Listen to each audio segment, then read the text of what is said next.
ఆ తర్వాత తెల్లగడ్డలు, ఒలుచుకున్న తెల్లగడ్డలు వేసుకోవాలి. వేసుకున్న వెంటనే స్టవ్ ఆఫ్ చేసుకోవాలి.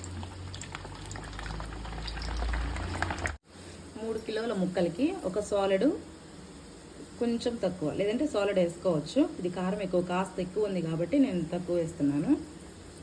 కారం వేసుకోవాలి.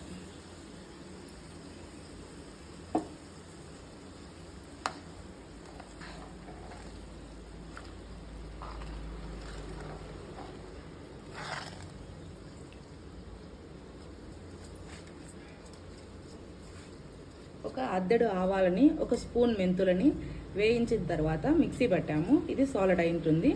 దీన్ని కూడా వేసుకోవాలి.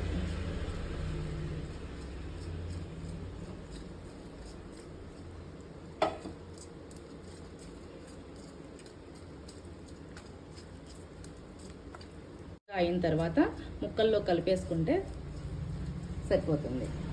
దీంట్లో కొంచెం ఇంగువని వేసుకోవాలి.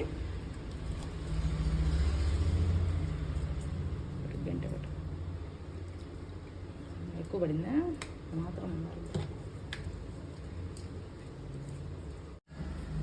ఈ ఆయిల్ మసాలాని చల్లారిన తర్వాత, గోరువెచ్చగా అయిన తర్వాత ఈ ముక్కల్లో మిక్స్ చేసుకోవాలి.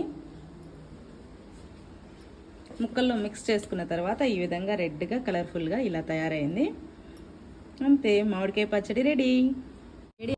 చాలా బాగుంటుంది. కానీ ఇప్పుడు వేడి వేడి అన్నంలో ఈ ఆవకాయ పచ్చడి